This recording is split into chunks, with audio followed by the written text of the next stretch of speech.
可能被征服。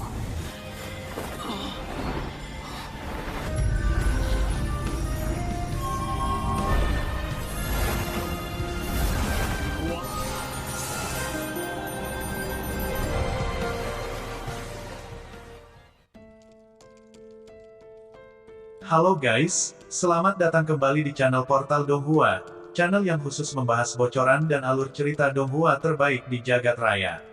Dan pada video kali ini, saya kembali mewakili Bang Panjul, akan mendongengkan pada kalian semua, bocoran alur cerita Donghua Soul Land, episode 253. Dan biar nggak banyak spoiler di awal, maka segeralah siapkan kopi dan cemilan, pasang handset kalian, simetriskan posisi rebahan, dan yuk kita masuk ke bocoran alur ceritanya. Pada cuplikan akhir di episode 252 kita sudah melihat, Qian Rengsu yang terkena serangan senjata rahasia milik Tang San, yang tanpa suara atau tanda-tanda apapun, tiba-tiba telah menerobos pertahanan, dan menembus dadanya, membuat ekspresi wajah Qian Rengsu seketika membeku, dengan mata yang terbuka lebar. Di saat yang sama, dupa yang tertancap di pohon pun mulai padam, tanda waktu taruhan telah selesai. Bagaimana mungkin ini bisa terjadi? Kemampuan apa yang kamu gunakan? Ucap Qian Rengsu, dengan darah yang menetes dari sudut mulutnya. Walaupun serangan Tang San tidak cukup untuk mengambil nyawanya, tapi sebagai dewa malaikat, jelas ini merupakan sesuatu yang tak bisa dia bayangkan.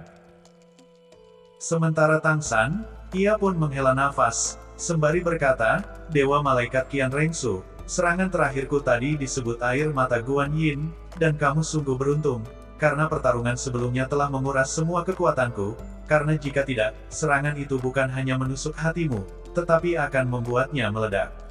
Jika itu yang terjadi, bahkan dewa pun akan mati.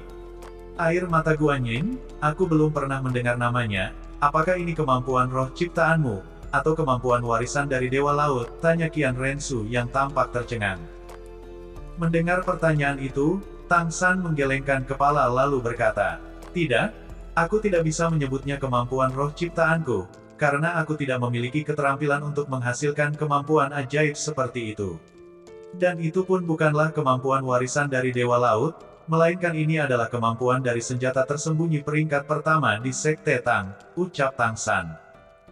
Dalam novel juga dijelaskan, menggunakan air mata Guan Yin, memiliki prasyarat yang tak terhitung jumlahnya barulah dapat digunakan. Dan sepanjang sejarah Sekte Tang, Tang Sanlah satu-satunya orang yang berhasil menggunakan teknik air mata Guan Yin. Dan pada saat itu Tang San sangat yakin, bahwa dia telah berada di puncak tertinggi Sekte Tang. Senjata tersembunyi nomor satu Sekte Tang, apakah Sekte Tang adalah sesuatu yang ditinggalkan oleh para dewa? Karena tidak akan mungkin, kemampuan seorang manusia dapat menembus pertahanan para dewa, yang bahkan dewa pun tak bisa memblokirnya, ucap Qian Rengsu yang kembali bertanya, sembari melihat ke arah Tang San, dengan mata yang mengungkapkan emosi yang sangat kompleks.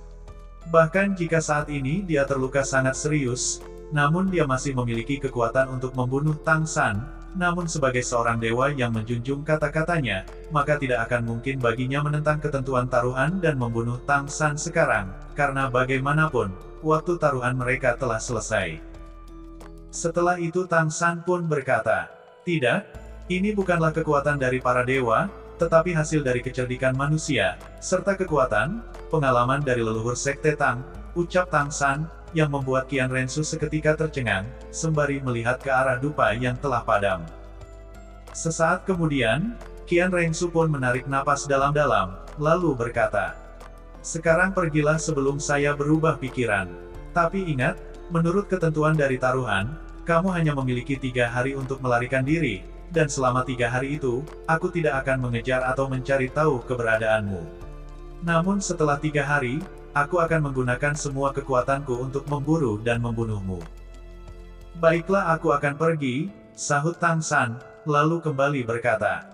Sebenarnya dalam pertempuran, kamu punya banyak kesempatan untuk membunuhku, tapi kamu selalu memberiku kesempatan. Meskipun aku tidak mengerti mengapa kamu melakukannya. Tapi Qian Rengsu, jika suatu hari nanti aku benar-benar mengalahkanmu, maka aku akan mengampunimu dan tidak membunuhmu, ucap Tang San dengan tenang. Meskipun kondisi Tang San begitu lemah, namun dengan ekspresinya, Qian Rengsui dapat dengan jelas merasakan kebenaran dari ucapan yang dikatakan oleh Tang San. Tang San, sekarang pikirkan tentang bagaimana kamu akan menghadapi pengejaranku dengan kekuatan penuh dalam 3 hari ini.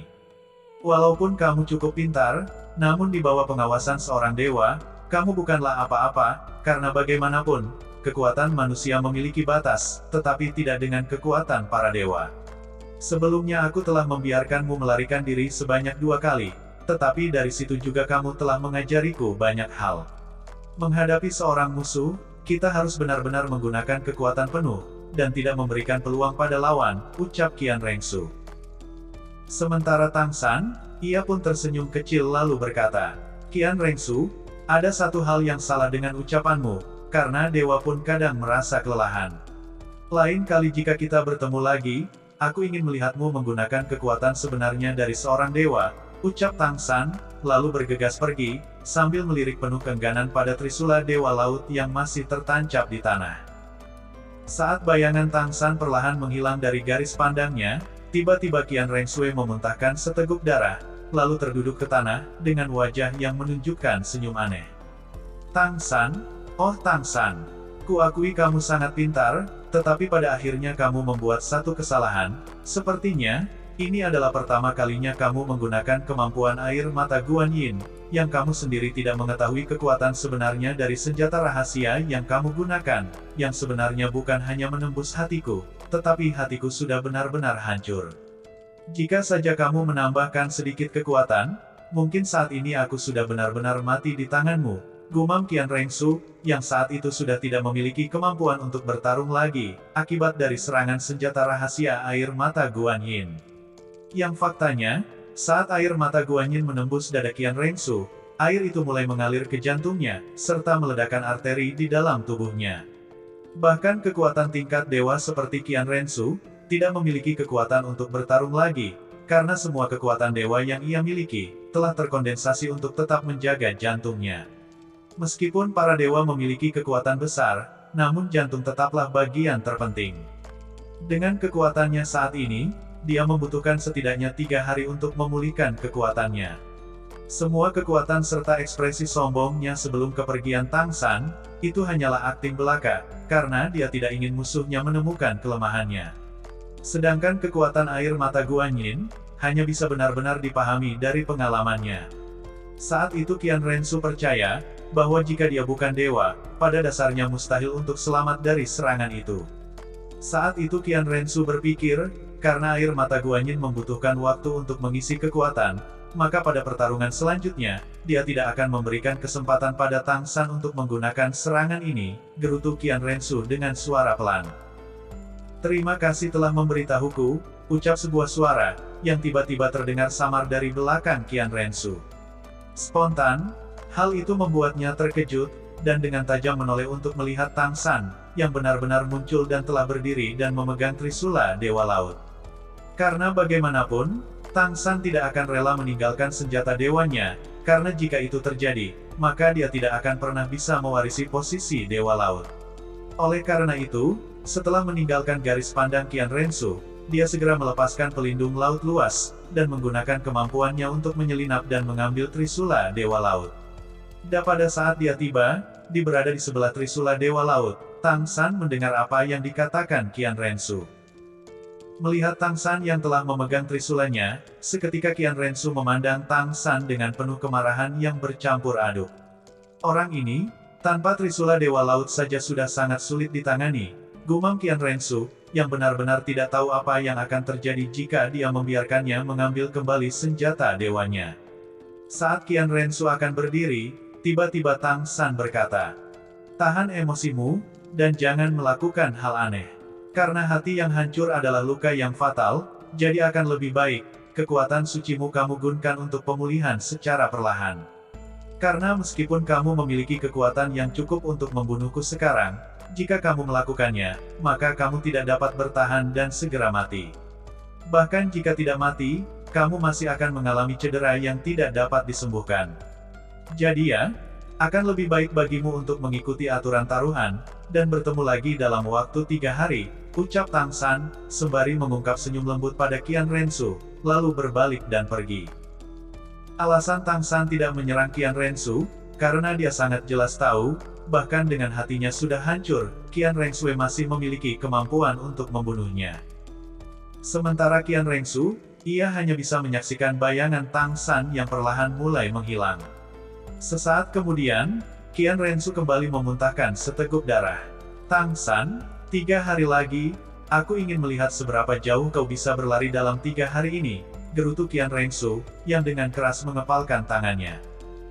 Sementara Tang San yang sebelumnya tidak pernah kehilangan trisula miliknya, ia pun menggenggam erat trisula tersebut sembari berjanji, tidak peduli seberapa sulit, dia tidak akan pernah meninggalkan trisula miliknya lagi. Di saat yang sama, trisula Dewa Laut yang tampaknya merasakan niat Tang San, mulai menyebarkan perasaan hangat ke tubuh Tang San, yang perlahan-lahan mulai menyehatkan tubuhnya, serta kemampuan pemulihan Tang San yang berasal dari tulang roh Kaisar Biru Perak, dengan cepat memulihkan kondisinya. Yang hanya dalam waktu 10 jam, luka-lukanya sudah sembuh 30 hingga 40%, dan kekuatan rohnya telah kembali sekitar 20%. Sementara untuk semua cincin rohnya yang hancur, membutuhkan waktu selama 3 hari untuk pulih.